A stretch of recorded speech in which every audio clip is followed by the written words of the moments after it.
Estamos aqui, ó Deus, nesse sentimento, neste mesmo pensamento de reflexão, ó Deus. E neste momento, Pai, nós queremos orar sobre a vida do pastor Alberi, que será trazendo, Senhor, essa mensagem do Teu trono ao coração da Tua igreja. Que nós possamos estar com os nossos ouvidos abertos, com o nosso coração preparado, que seja uma terra fértil, ó Pai, e que toda palavra lançada possa gerar frutos em nosso coração, em nossa vida. Nesta manhã, Senhor, repreendemos toda dúvida, todo sentimento de incredulidade, todo e qualquer outro a fazer que não compete a este momento, Pai, mas que o nosso foco, o nosso coração, ó Deus, o nosso sentimento esteja nesse momento voltado a ouvir a Tua voz, em nome do Senhor Jesus. Amém. Paz do Senhor Jesus, meus irmãos. Graças a Deus por esta manhã. É interessante como os tempos passam rápido e as coisas mudam rápidos, né? Eu lembro-me, criança, adolescente, que se dizia Semana Santa. Desde a quinta-feira ninguém fazia mais nada. Lembro da saudosa vovó e outros. Nem varrer a casa varrer, parecia um fim de semana de luto. Alguém diz, exagero, tradição católica e outras coisas. Porém, eu acho que se perderam muitos valores do temor, da reverência. Infelizmente, isso se perdeu junto. E hoje é um descaso, na verdade, de muita gente. Nós íamos para o jejum da sexta-feira e era até as 3 da tarde, o horário em que Jesus expirou na cruz, né? Então, quando a gente se criou lá no interior, o jejum da sexta-feira era até as 3 da tarde e era só oração. Depois uns louvores, uma leitura bíblica, mas é muito tempo de oração. Eu acho que são valores que com o tempo foi se perdendo, né? E muitos valores, na verdade, da fé, da vida familiar, de muita coisa. E hoje se trabalha muito procurando resgatar algumas coisas que se perdeu no tempo, né? Pastor Mike pediu para a gente trazer um breve estudo, uma meditação sobre a Páscoa, que é uma data importante. E também tem muita polêmica em torno dessa data, mas a verdade são as mudanças de calendário, né? Então o calendário judaico é o calendário atual que seguimos, chamado calendário gregoriano, é outro, então muda totalmente. Então tem gente que faz polêmica, não, porque o Jesus celebrou a Páscoa foi numa quarta-feira, mas lá era outro calendário, era diferente do de hoje, então não tem quem criar encrenca com isso. É uma data móvel, não tem um dia fixo do ano, porque segue as fases, o calendário lunar, segue a mudança do sol, né? É o chamado equinócio, quando o dia e a noite têm a mesma duração. Isso acontece uma vez em março e uma vez em setembro, nas mudanças de estação, essas coisas de astronomia. Então por isso ali se inicia o novo ano e segue as fases da lua, e depois cada ano a Páscoa é numa data diferente do mês. Daí o pessoal quer criar polêmica em tudo. Gente, isso não importa, tá? O importante é o significado que isto tem para nós. Qual a lição? Então o pessoal que fica aí na internet jogando coisa, criando discussão e querendo desacreditar e criar polêmica e criticar que é tradição católica disso, daquilo, gente, isso aí não importa, tá? Claro que no início a igreja cristã era uma só, a igreja apostólica era uma só. Então nos primeiros concílios lá se definiram várias coisas, como essas datas aí, como comemorar, enfim. Mas nada a ver para se reprovar hoje. Tem que entender que o segmento evangélico só surgiu em 1517, com a Reforma. Até ali realmente era uma igreja cristã única. Única não, em 1054 a igreja católica dividiu em duas, ficou uma em Roma, outra em Constantinopla, que é Turquia, a igreja ortodoxa. Então ficou uma para lá, outra para cá. Mas o ramo evangélico, enfim, só surgiu com a Reforma. Então é claro que lá no início foi a igreja apostólica, os primeiros chamados pais da igreja, que definiram muita coisa doutrinária e tanta coisa que tem até hoje. Então o pessoal hoje quer desacreditar e criar polêmica e fazer de tudo. O difícil hoje, eu creio assim, que povo, né? Está passando uma lição muito errada para as crianças, e que a Bíblia diz que a gente deve ensinar a criança no caminho que deve andar, e quando for adulto ou grande não vai se desviar, aquele provérbios, né?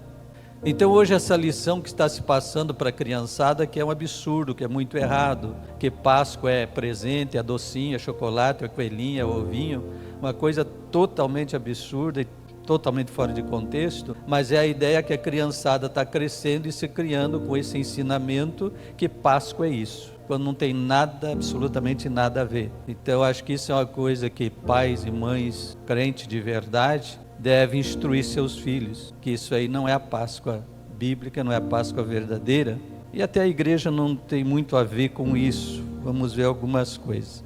A origem, então, da Páscoa, eu creio que é conhecida de todos, que está lá em Êxodo capítulo 12, que foi a história da libertação do povo lá do Egito. Eu creio que isso é bem conhecido de todos, quando Deus chama Moisés e manda para libertar o povo, e lá começou aquela resistência do faraó, e Deus começou a mandar aquelas pragas, os juízos sobre o Egito, né? E o último deles, então, conforme está relatado aí, em Êxodo 12, foi então a morte dos primogênitos, todos no Egito, desde os animais até no palácio do faraó. Todos os primogênitos foram mortos naquela noite. E a ordem que o Senhor deu a Moisés era então que sacrificasse um cordeiro e passasse o sangue na verga e no umbral, ou umbrais da porta. O que é isso? A parte de cima, a verga, e as laterais, os umbrais da porta. Então tinha que ser marcado com o sangue daquele cordeiro.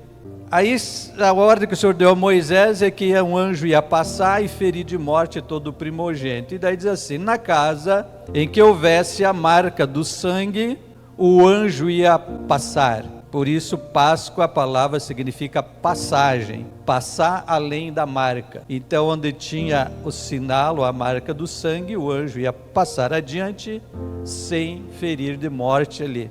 Então, por isso a palavra, mas Páscoa é isso, passagem, tá? Passar adiante, passar. Então tem um hino da harpa que a gente cantava, né? Eu não sou cantor, mas tem aqui no... Quando Deus o sangue vir, quando Deus o sangue vir, que Jesus já verteu, passará. Esse hino fala exatamente isso aí, o corinho do hino, né? Passará sem interferir. O anjo passou adiante. Então o significado e a origem da Páscoa é esse. Iniciou lá no Egito, dali em diante surgiu a lei que o Senhor deu depois a Moisés, logo depois que saiu do Egito, lá no Monte Sinai.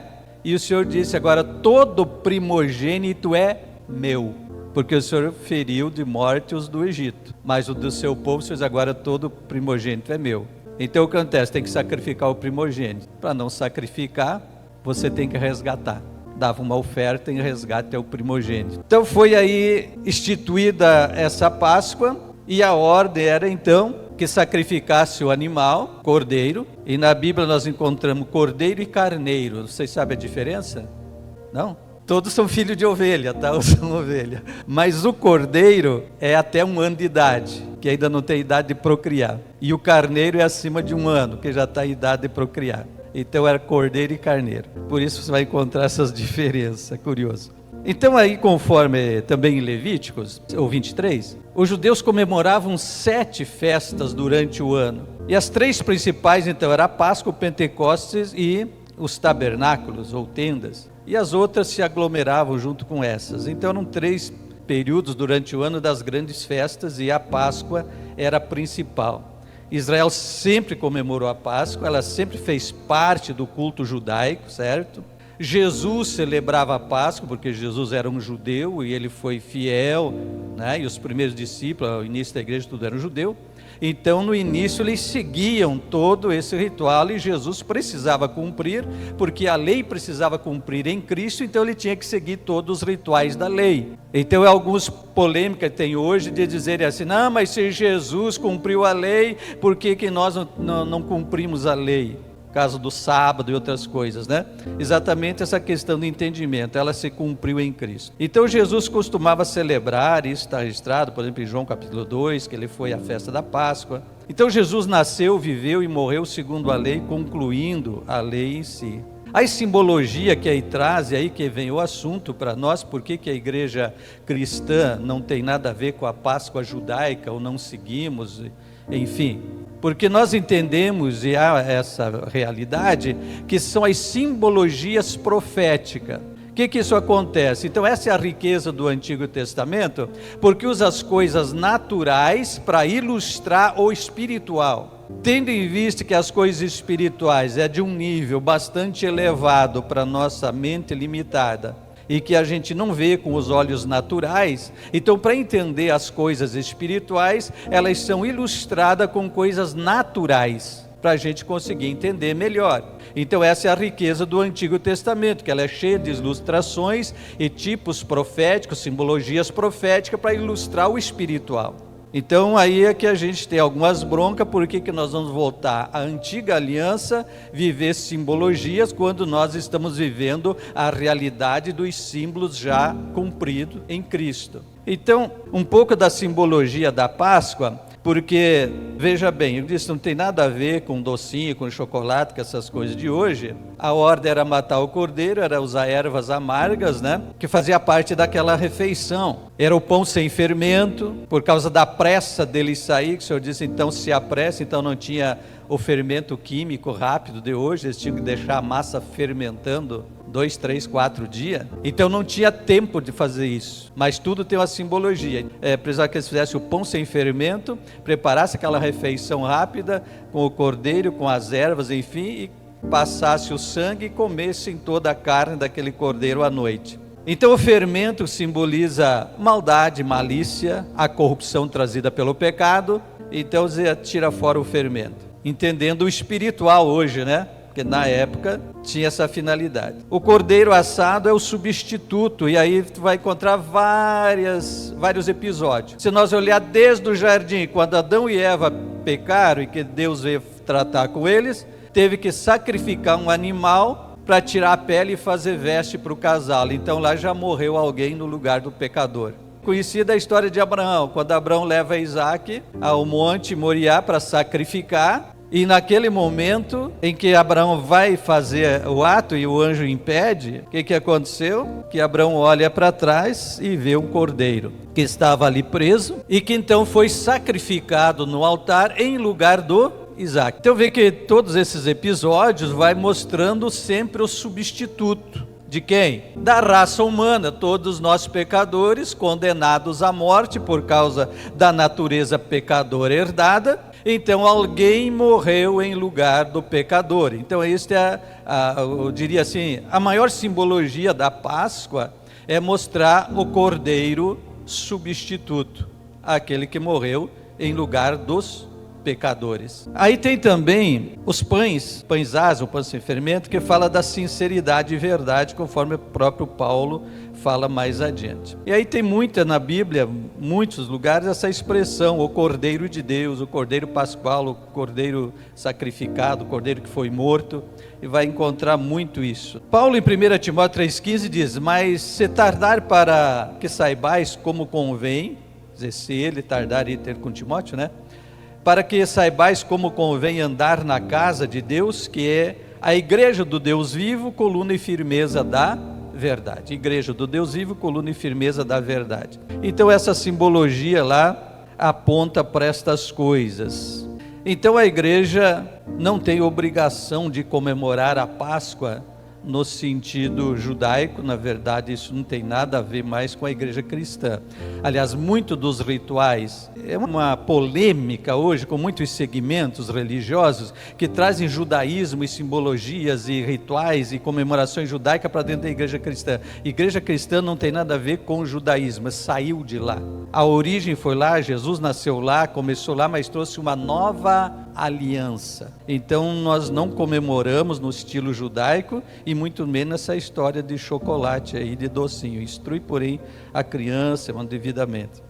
Então nós olhamos, vemos a simbologia profética. Então a igreja é regida pela nova aliança, pelo Novo Testamento, e aí a gente pega essa simbologia para entender. Por exemplo, 2 Coríntios capítulo 3, versos 6 em diante. O qual nos fez também capazes de ser ministro de um novo testamento, não da letra. Letra, entenda, lei, certo? Então o Senhor nos fez ministro de um novo testamento, não da letra, ou seja, lei e Antigo Testamento, mas do Espírito, porque a letra mata e o Espírito vivifica. A letra, entenda bem, a lei mata. A lei não veio para dar vida, a lei veio para revelar o pecado e sentenciar todos à morte. E aí eu acho interessante como gente ama tanto o legalismo do Antigo Testamento, porque a finalidade dele era mostrar o pecado e sentenciar a morte. Por outro lado, hoje algum segmento prega muito o amor e não prega que o amor corrige o que está errado. É o outro lado da moeda. Então o ser humano tem a tendência a sempre extrapolar ou extrema esquerda ou extrema direita. Difícil equilibrar. Nada a ver com política. Mas o ser humano é dos extremos. É tão difícil trazer o equilíbrio. Então veja bem, a lei aí que diz a letra mata e o Espírito vivifica, o Espírito da nova aliança em Cristo, certo? Esse que dá vida. A lei mata, a antiga aliança mata, a nova trouxe a vida eterna. Onde é que eu parei? Verso 7 em diante. Este é o ministério da morte. Qual é o ministério da morte aqui? Lei, antiga aliança. Gravado com letras em pedras, veio em glória. Lembra aquela glória que eles não podiam nem olhar para o rosto do Moisés, por causa da luz que brilhava do rosto dele, né? Então, se ela veio em glória, aquela glória que encheu o Monte Sinai, que trovejava e fumegava e relampejava lá, e Moisés desceu de lá, que não podia olhar para o rosto dele, você se maravilha com isso. Mas o que está dizendo assim? E aquilo foi temporário, transitório, que está também em Hebreus. Então diz assim, gravado em letras de pedra, veio em glória, de maneira que os filhos de Israel não podiam fitar os olhos na face de Moisés por causa da glória do seu rosto, o qual era transitório. Como não será de maior glória o ministério do Espírito? Nova aliança, Novo Testamento, é muito maior a glória. Porém, como é uma glória que tu não está ainda enxergando com seus olhos naturais, a gente acha que aquele que os olhos naturais viam lá de Moisés é maior, e não é. É muito maior a glória da nova aliança do que aquela, certo? Então, como não será de muito maior glória o ministério do Espírito? Porque se o ministério da condenação, lei, foi glorioso, muito mais excederá em glória o ministério da justiça, que é o ministério da nova aliança, que fez justiça, aonde em Cristo, e toda a condenação caiu sobre ele e ele morreu. A justiça contra o pecado foi feita, foi cumprido o que a lei exigia. Então essa questão da Páscoa, o cordeiro sacrificado, está apontando para toda essa riqueza doutrinária que nós temos na nova aliança, que eu disse, são valores que estão se perdendo, e as crianças estão aprendendo que Páscoa é docinho, chocolate e presente, e se não deu, não ganhou, fica magoadinho, chorando, triste. E cadê o ensino verdadeiro disto aqui? Romanos 15:4, porque tudo que dantes foi escrito para o nosso ensino foi escrito. Então, tudo que está lá tem um ensino profético, simbólico, nos ensinando. Isso estamos vendo, não é que vamos rasgar o Antigo Testamento e jogar fora, de jeito nenhum, porque o Antigo Testamento não é só a lei, nós temos os profetas, os salmos são cheios de ilustrações, de fé e de muita coisa, mas tem que interpretar dentro do Novo Testamento, o que ele aponta e o que ele profetiza. Colossenses 2,16, quando Paulo diz assim, ninguém vos julgue pelos dias de festa, de lua nova ou de sábado, que são sombra das coisas futuras, ou seja, símbolos proféticos, mas o corpo é de Cristo. Então aí as polêmicas com sábado e outras coisas, que ele diz, ninguém vos julgue pelos dias de festa, porque o judeu, como falei antes no começo, eu não entendo os detalhes, eram 7 festas durante o ano, que eles seguiam como uns rituais religiosos, que a igreja cristã não segue mais esses rituais, e é isso que Paulo diz, ninguém vos julgue por essas datas e coisas assim, porque o corpo é de Cristo. Então hoje nós vivemos uma realidade em Cristo e não vivemos mais aquelas simbologias. Até a questão do sábado, que tem crente que tem muita dúvida com o sábado, se nós olhar aquilo que é pecado, princípios morais, ele nunca mudou no Antigo Testamento, no Novo Testamento, que é pecado, não muda. Aí alguém diz, não, mas o sábado, como o adventista defende, não é verdade, porque vai encontrar em Isaías, que o Senhor diz, eu abomino os sábados, os vossos sábados, e aqui Paulo diz, ninguém vos julgue pelo sábado. Então como é que, esse é um princípio moral, como é que Deus ia abominar, e depois dizer, não julgue por isso? Nós somos julgados por todos os princípios morais, eternos e imutáveis, sem dúvida. Hebreus 10:1. Porque a lei, tendo a sombra dos bens futuros, e não a imagem exata das coisas. Então veja bem, o Antigo Testamento, a lei, eram sombras proféticas dos bens futuros, mas não a imagem exata. Então em Cristo nós temos a imagem, na nova aliança, em Cristo nós temos a imagem exata. E lá no Antigo só sombra. O que é uma sombra? Se você ali observar a sombra de uma árvore, por exemplo, você vai ver, é a sombra de uma árvore. Mas você não consegue ver a cor das folhas, ou do fruto, ou disso, daquilo, né? Você não consegue ver com detalhe, não consegue nem identificar, às vezes, que árvore é.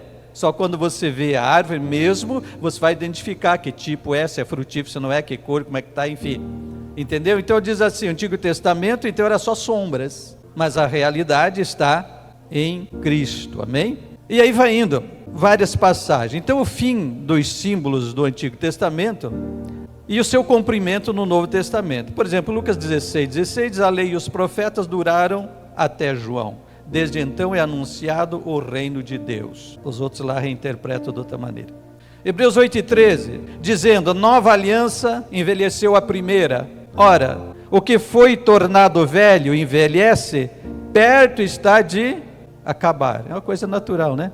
Então, se a antiga aliança adoeceu pela carne, pelo pecado, como o escritor dos Hebreus vai dizendo, não pôde cumprir a finalidade de purificar, de perdoar, de salvar, porque a finalidade era outra, então veio a nova aliança. Glória a Jesus por isso. 2 Coríntios 3,14, mas os seus sentidos foram endurecidos, porque até hoje o mesmo véu está por levantar da lição do Velho Testamento, o qual foi por Cristo abolido. Então, claro isso, né, da palavra de Deus. Então, por que a gente vai estar comemorando as mesmas coisas na moda antiga? 1 Coríntios 5:7, alimpai-vos, pois, do fermento velho, para que sejais uma nova massa, assim como estáis sem fermento, porque Cristo, nossa Páscoa, foi sacrificado por nós. Por isso façamos a festa, não com o fermento velho, nem com o fermento da maldade e da malícia, mas com os ázimos da sinceridade e da verdade. Glória a Jesus, creio que esta é uma das passagens mais claras, mostrando essa transição. Inclusive o profeta, o João Batista, é chamado de profeta da transição, que fez a transição de alianças. Dá para entender isso? Então Cristo veio debaixo da lei, cumprindo todas as exigências da lei, toda a justiça recaiu sobre ele, e João Batista apresenta Jesus dizendo, eis o Cordeiro de Deus que tira o pecado do mundo. A antiga aliança não removia o pecado, o sangue dos sacrifícios anteriores diz que encobria temporariamente aos olhos de Deus o pecado, mas não removia. Agora vindo o verdadeiro, não a sombra, mas o verdadeiro Cordeiro de Deus, João Batista diz, ele tira o pecado. Então tirar é diferente de encobrir, sim ou não? Com certeza, né?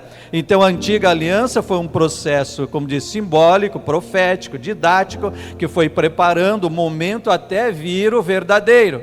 Então foi preparando. Outra coisa bastante interessante, não sei se eu já falei aqui, se nós prestar atenção, eu creio que falei, a antiga aliança era muito resumida e muito pequena. Até a gente fala assim, os descendentes de Abraão, mas você já prestou atenção que não eram todos os descendentes de Abraão que fizeram parte da aliança? Você já se deu conta disso? Porque antes do Isaac, Abraão teve o Ismael, que ficou fora da aliança. Formou-se os descendentes dele, os ismaelitas. Esse povo ficou fora da aliança. Depois o Isaac, filho de Abraão, teve 2 filhos. Quem era? Vocês estão tímidos. Quem era? É bom vocês participarem para não dormir. Jacó e Esaú. O Esaú e a descendência dele fez parte da aliança? Não. A aliança de Deus continuou com Jacó. Aí Jacó vai para o Egito com seus 12 filhos, que são os 12 cabeças das 12 tribos que formaram Israel, por 400 anos no Egito. Aí quando esse sai do Egito, é que Deus dá a aliança que estamos falando lá no Monte Sinai. Já várias gerações depois, 400 anos depois, né? Os descendentes de Jacó. E lembra que depois que Sara morreu, Abraão casou de novo? Quem é que lembra disso? Não lembra? Que Abraão casou de novo com uma mulher chamada Quetura. E quantos filhos ele teve com a Quetura? Quem é que sabe aí?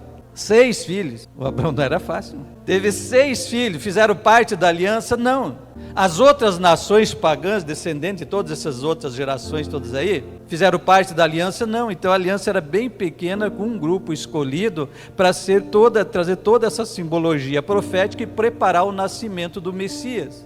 Já a nova aliança não está limitada a uma raça, uma etnia, ela é universal. Por que que a igreja, lá no início, adotou o nome Igreja Católica Apostólica? Apostólica significa universal, então seria Igreja Apostólica Universal, porque a nova aliança em Cristo, ela é universal. Não está limitada a uma raça como era a antiga aliança, porque o judeu dá tanta ênfase a genealogia, porque tinha que ser a raça pura, que quando Neemias voltou a restaurar a nação, mandou aqueles que eram casados com mulheres pagãs que despedissem e mandassem embora, porque tinha que manter a raça, a genealogia judaica, toda essa questão, porque a lei exigia essa pureza.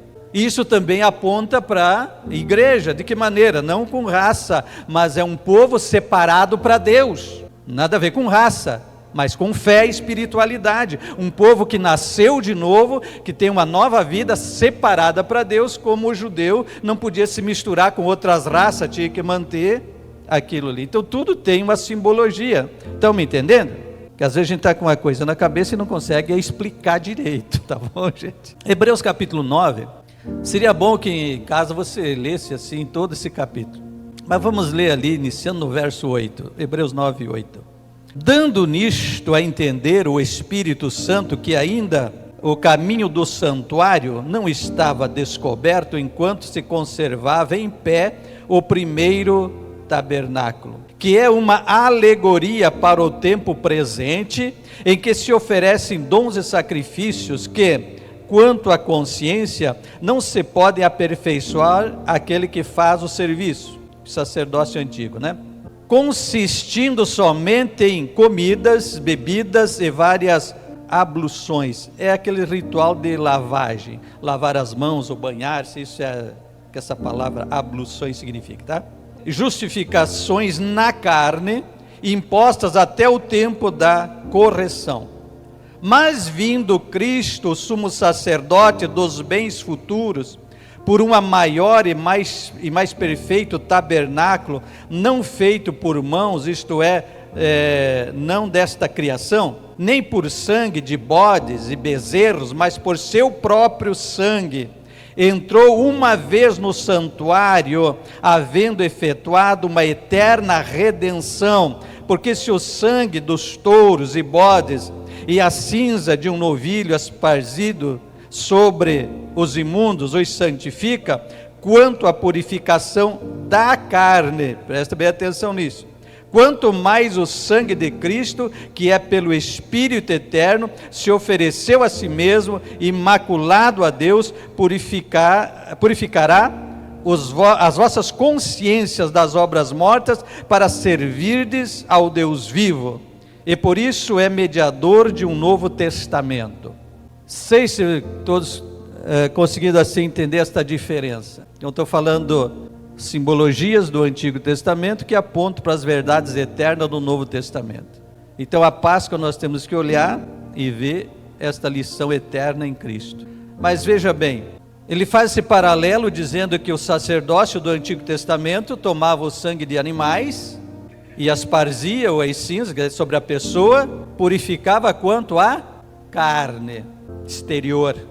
E como a gente luta hoje com pessoas que se preocupam só com o exterior, aquela história de botar uma capa de ovelha no bode, por fora parece ovelha e por dentro ainda é bode. Então a lei fazia esse ritual e purificava segundo a carne. Aí você entende por que Jesus disse assim: ouviste o que foi dito, antiga aliança, não matarás, eu porém vos digo que, me completa aí, irmão, o que Jesus disse? Irmãos, não me assustem, não matarás, mas se você odiar o seu irmão, não precisa matar, mas se você odiar, já é réu no inferno, porque a antiga aliança purificava o exterior, não o interior. Agora que está dizendo que Cristo limpa o nosso interior, O que eu falei de começo? As coisas naturais ilustram verdades espirituais. Então os cordeiros do Antigo Testamento sacrificado, e da cinza, ou o sangue lá, era o exterior da pessoa que limpava. Então, ele odiou alguém, não era considerado um pecado, não aparecia, ninguém chegava ao coração. Matou, sim, agora o fulano matou, então ele tem que pagar pelo pecado dele. É a história do adultério, quando trouxeram a mulher para Jesus apedrejar, essas coisas todas. Então, cometeu o ato, então está em pecado. Não cometeu, não está. Mas na nova aliança você não precisa cometer, é só você planejar, aceitar no coração o pecado. Mas eu ainda não pratiquei, mas no coração já concordou em fazer, então já está em pecado. Então a antiga aliança purificava o exterior, porque afinal dela era exterior. A nova aliança em Cristo purifica o nosso interior. Amém? Então a verdade espiritual muito mais alta, mais profunda e mais sublime.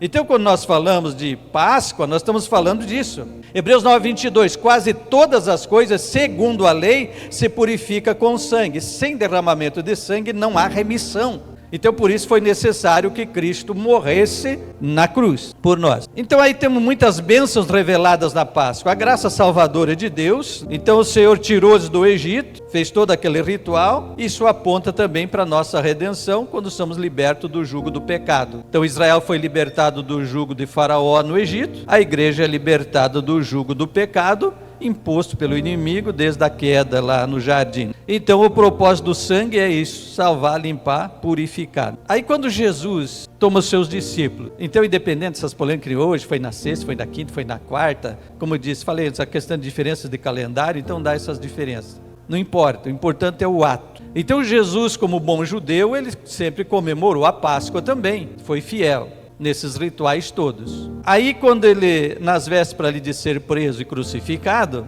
ele chama os seus discípulos e vai preparar a refeição da Páscoa, conforme o judaísmo, ele era judeu. Então, armar o cordeiro, fazer toda aquela refeição, aquela ceia. Até a gente confunde muito a palavra ceia, não sei se todos sabem, ceia seria a última refeição da noite, aquela refeição leve, que hoje já está em desuso. Normalmente a gente janta no início da noite e está jantado.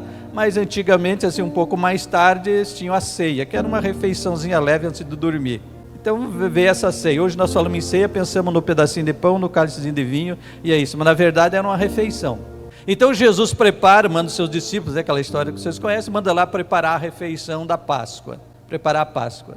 Só que aí você vai ver que diz que Jesus toma o pão, aquilo que a gente lê em 1 Coríntios, um pedaço de pão e um cálice de vinho. Ou uma taça de vinho, na época não era o cálice que nem hoje, uma taça de vinho, e dá para os seus discípulos e diz para eles: esse pão é o meu corpo, a minha carne, que é rasgada. Quer dizer, parece que fugiu ao ritual antigo da Páscoa, que era cordeiro, ervas amargas, né? E essas coisas assim, pão sem fermento, embora ali o pão fosse sem fermento também, essa simbologia de pureza e verdade que eu falei antes. Mas Jesus separa aquelas duas coisas, o pão e o cálice, e diz: esse é o meu corpo e este é o meu sangue. E faço isso em memória de mim. Como eu disse que é uma transição da antiga aliança para a nova, com João Batista e com o ato de Cristo, e assim que Cristo morre, e depois a igreja tem o seu início, seu nascimento, com o Pentecoste e tudo, esses rituais ficaram para trás. Ali se instituiu a ceia. Por isso que eu digo que Páscoa judaica não tem nada a ver com a igreja, gente. A igreja celebra a ceia, então para a igreja não é mais Páscoa, a Páscoa é Cristo. E isso é todo dia na nossa vida. Então a Páscoa se cumpriu em Cristo. Então temos inúmeras passagens aqui para frente que fala disto. Então a igreja passou a celebrar a ceia. Mas Jesus falou que nós devíamos fazer a ceia uma vez por mês? Não, né? A Páscoa era uma vez por ano. A igreja católica faz a hóstia lá, todas as missas, acho que é de domingo, né? Quem é que era católico aí? Acho que é todo domingo, né? Toda missa de domingo tem a hóstia, que é a ceia nossa. Mudou os nomes, mas é a mesma coisa. Nós se adotou, e a igreja tem autoridade para isso, não é errado. Se adotou, nem sei de quando, que uma vez por mês a igreja evangélica, de modo geral, faz a ceia. Mas podia ser uma vez por ano? Podia ser. Jesus não disse: faça de tal e tal tempo. Ele só disse: faço em memória de mim. Você vai fazer todo domingo, todo mês, uma vez por ano, que tem algumas igrejas que faz, não tem problema, mas faça em memória dele, relembrando esta verdade, que ele é o verdadeiro cordeiro que morreu em nosso lugar.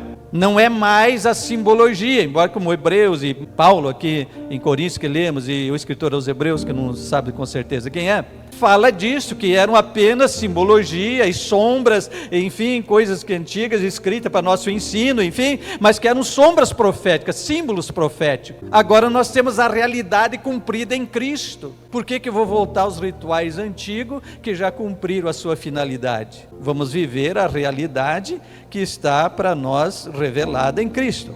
Então esse era o Cordeiro substituto que morreu em nosso lugar. Glória a Jesus. É a história de Isaac lá em Gênesis 22. Depois, Hebreus 4:15. Cordeiro sem mácula tipifica Cristo, o santo, em lugar dos pecadores. Hebreus 4:15. Porque não temos um sumo sacerdote que não possa compadecer-se das nossas fraquezas, porém um que, como nós, em tudo ele foi tentado, mas sem pecado. Lá no Antigo Testamento era um animal que não tinha sabedoria, consciência de nada que estava acontecendo. Agora Cristo, que se fez homem, sabia o que ele estava fazendo, se entregou por nós. Então às vezes hoje circula coisas às vezes até interessantes, chama atenção na internet, e que não são verdades. Uma vez até eu compartilhei alguma coisa e um pastor de uma outra igreja me chamou a atenção. Não me lembro mais exatamente, mas era alguma coisa que falava sobre o sacrifício de Cristo. Só que naquele texto dava a entender assim que Satanás matou Cristo, tá? Uma coisa assim, dava uma distorção no meio do texto. Por isso que é muito importante interpretar bem as coisas. E não é assim, quando você vai para a Bíblia, diz assim, o Senhor se entregou. É diferente de ser pego à força e levado, ou ser negociado, uma entrega, uma coisa assim. Ele se entregou. A Bíblia diz que o sacrifício de Cristo já estava planejado, ou como Paulo diz, ele já foi sacrificado antes da criação. Coisa de eternidade que é difícil da gente entender. Como é que antes de nós o sacrifício já estava feito no eterno? Então, ele se entregou por nós. Vê que no momento Jesus disse assim, eu não estava todo dia no meio de vocês? Eu não estava ensinando lá na sinagoga, lá no templo? Por que não me prenderam? Porque não era o tempo. Quando chegou o tempo, ele se entregou. Agora podem me levar. Pedro quis impedir, puxou da espada, e Jesus não impediu, porque era o momento, então ele se entregou. A Bíblia é bem clara nisso. Por quê? Porque não, ele é o Cordeiro perfeito. Aí esse ensino é claro e longo aí na carta aos Hebreus, que então ele, como sumo sacerdote dos bens eternos, perfeito, está junto ao Pai com o sangue dele mesmo e intercede por nós. Quando ele diz assim, o sacerdócio antigo, ele tinha que fazer o sacrifício por ele primeiro, passar pelo ritual da purificação, se santificar primeiro, para depois poder interceder pelo povo, pela nação. Agora Jesus não tinha pecado, é santo, perfeito, está diante do Pai com o sangue dele mesmo e fez a mediação e a intercessão e a nossa remissão. Então está diante do Pai com o sangue dele mesmo. Então por isso fala de algo maior, sublime e verdadeiro. Então alimentar-se do Cordeiro é identificar-se com ele na sua morte. Quando Jesus disse para nós comer e beber do corpo e do sangue, então se alimentando dele, não só no ato da ceia, mas de todo o ensinamento, essa vida de comunhão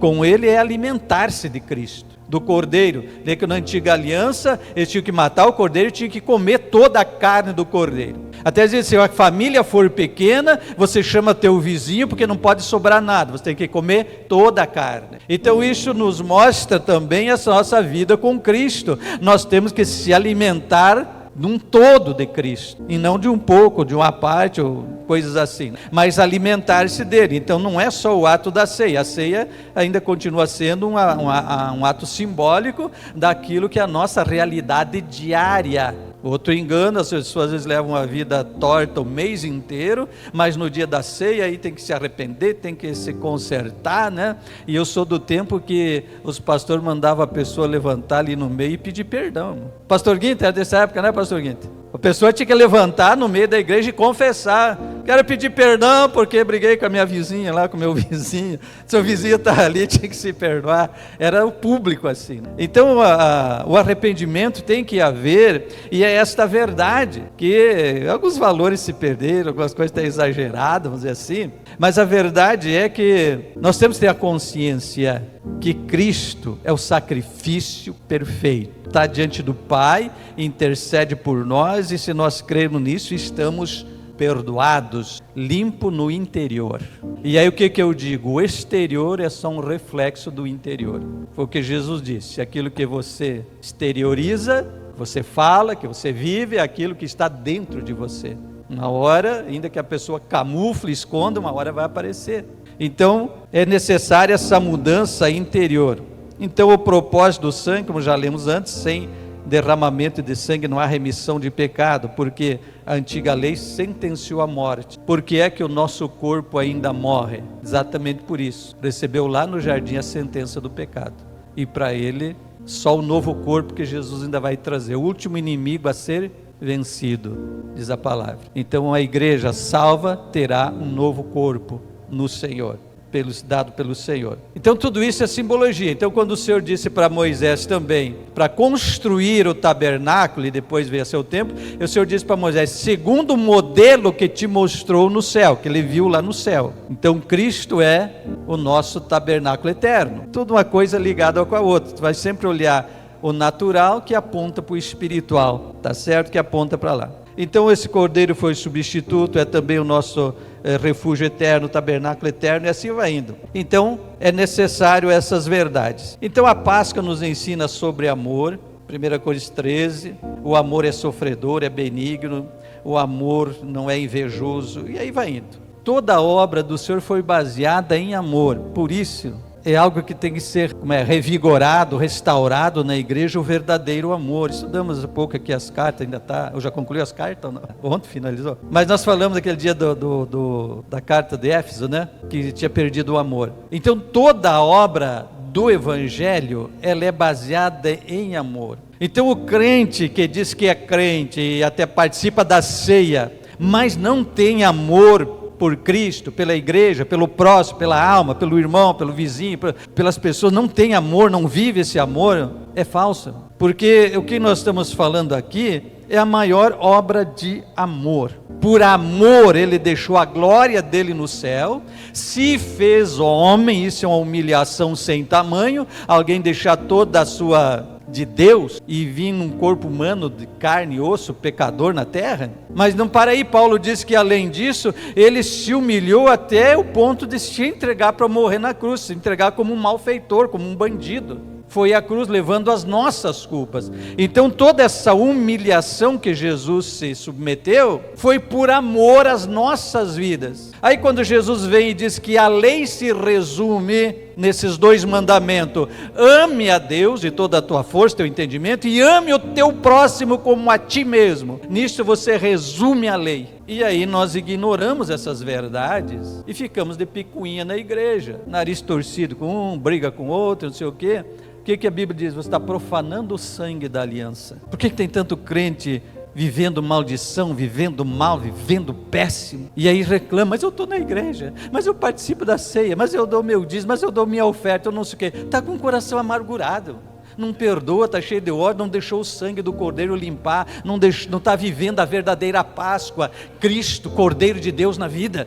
Mas olha para o símbolo, e para essa coisa comercial hoje, docinho, chocolate, feliz Páscoa e não sei o que, e presentinhos, que não tem nada a ver com Bíblia, não tem nada a ver com Páscoa. Páscoa é sacrifício de amor, ele por amor deu a vida, e nos deu o mandamento, faça o mesmo, siga o exemplo, siga os passos dele. Então quando fala de pães asmo, está falando disso, pureza e sinceridade, tira do coração o fermento velho. Está cheio disso na Bíblia, a simbologia e a realidade, a simbologia no Antigo Testamento e no Novo Testamento a explicação que Paulo dá e que Hebreus dá, a carta aos Hebreus. Tira o fermento velho, da amargura, da impureza, da ferida, da queixa, tira esse fermento velho do coração. De que maneira? Pela fé na obra redentora, no sangue do Cordeiro, e obediência à sua palavra. Vive esta realidade. Então a Páscoa é amor, é justificação, é justiça cumprida, é comunhão na ceia. Então mudou, não é Páscoa, é ceia,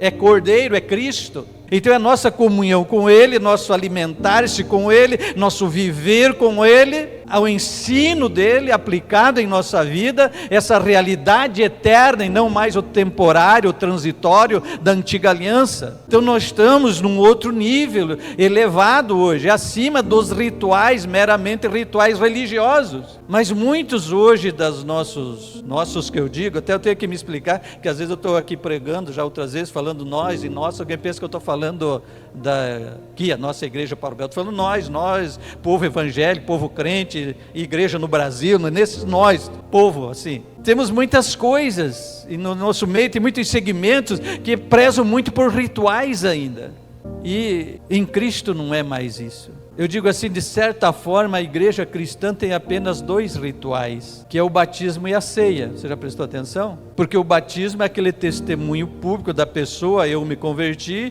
morri, fui sepultado e ressurgi, nasci de novo para a nova vida. Então é apenas um testemunho público do novo nascimento e da conversão. E a ceia é a nossa maneira de, como diz, relembrando, renovando a memória em reverência a Cristo, relembrando e não esquecer da maneira e do preço que Ele pagou. Então eu digo, é apenas 2 rituais. O resto da igreja evangélica não é ritual, não, é viver com Cristo, é andar na palavra, é procurar cada dia seguir o que ela ensina, é a vida de fé em Cristo e não em obras. Então é bastante diferente daquela coisa da antiga aliança. Então por isso que o verdadeiro cordeiro hoje é outro nível espiritual, não é mais o natural.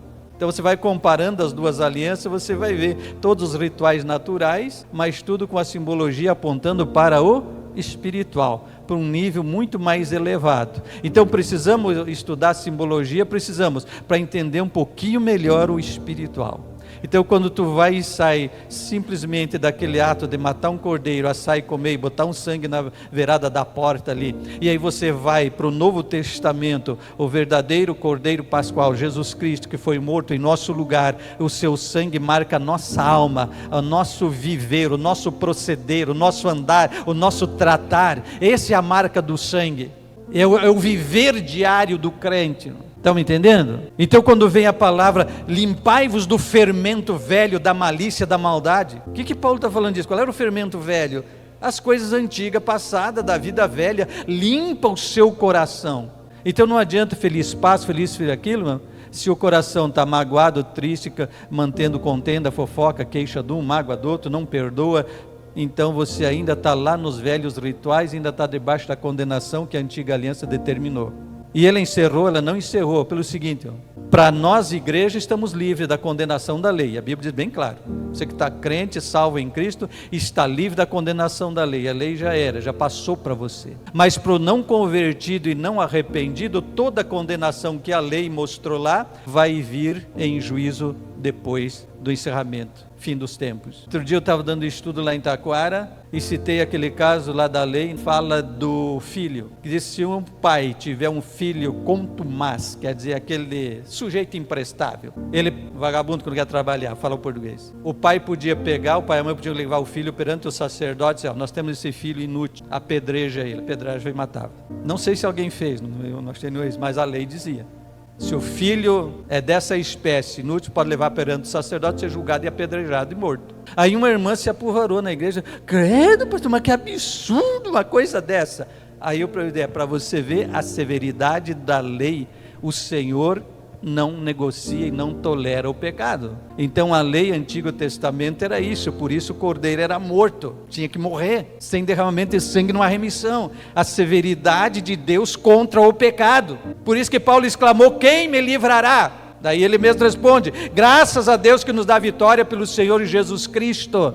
Então não é obra, não é capacidade humana, é a misericórdia de Deus em Cristo, nos deu o perdão. Vamos crer e nos apegar a isso e seguir o que Ele nos ensina. Então somos salvos e a lei já não tem mais efeito, fomos livres da lei do pecado e da morte, lei da aliança da morte, fomos livres pelo sangue. Mas aquele que não se converte, todo o juízo severo lá vai cair na eternidade sobre ele, depois do juízo final. Isso que às vezes é uma pessoa difícil de entender. E aí a gente diz às vezes que nem o Asaf do Salmo 73, mas eu olhei para o ímpio e vai vivendo uma vida alegre, folgada no pecado, ignora Deus e parece que tudo prospera na vida dele, e parece que eu inútil lavei minhas mãos, me purifiquei, até que eu entrei na presença do Senhor e vi o fim deles. Então nós temos que entender a eternidade. Deus não está mandando um raio na cabeça de todo pecador. Você olha para ímpios aí que está vivendo parece que um paraíso na terra, milionário, e roubo até que não tem onde guardar, e parece que nada acontece, mas o juízo deles está reservado, deles vai vir, e o seu juízo já foi removido de sobre você. Dá um glória a Deus, porque o cordeiro já foi morto em seu lugar. Glória a Deus. Pastor Michael, vamos orar? Aleluia. Quem tem uma palavra de gratidão a Deus? Eu creio que hoje é isso. Assim como na ceia a gente relembra o sacrifício de Cristo e louvamos e agradecemos, mas hoje esse dia especial, acho que é um dia de agradecer, porque é um dia de amor e de comunhão. Pecado comer chocolate? Não, irmã, deixa passar a Páscoa, daí tem promoção, você compra bastante chocolate mais barato. Mas o amor e a comunhão desse ato, acho que é isso que nós temos que relembrar e reviver. Senhor nosso Deus e Pai, queremos expressar nossa alegria, nossa gratidão nesta manhã, na Tua presença, por estarmos aqui Te adorando, Senhor, e relembrando o eterno sacrificado, morto em nosso lugar, para nos dar o perdão e a vida eterna. Te louvamos, Pai, Te bendizemos, e que esta aliança, Senhor, seja vivificada, fortalecida na Tua igreja, na vida de cada um dos Teus filhos e Tuas filhas, Senhor, que seja constante esta memória de aliança eterna com o Senhor, de aliança no sangue do Cordeiro eterno, Senhor, que somos lavados, remidos, purificados de todo o pecado, e que o Teu amor encha os nossos corações, Senhor, para vivermos uma vida verdadeira, cristã, de comunhão, de graça, unidos contigo, com Teus filhos, com Tua igreja, Teus servos e servas, Senhor, a cada dia, vivemos o verdadeiro amor que o Senhor assim tem revelado, Senhor, nesse ato, nesses dias, Pai, que seja revivido, restaurado, vivificado no coração do Teu povo, da Tua igreja no Brasil, Senhor Jesus Cristo, a comunhão, a graça, o verdadeiro amor pela obra, pelas almas, pela vida, assim como o Senhor amou, pelo amor a Deus e ao Senhor, que esse amor seja restaurado na igreja, no Brasil, seja restaurado no Teu povo, Senhor, o amor à obra missionária, o amor verdadeiro pelo Teu reino, Senhor Jesus Cristo, acende esta chama em nossos corações, Pai. Nós pedimos a graça, a misericórdia do Senhor e lhe agradecemos por sua bondade em nome de Jesus. Amém.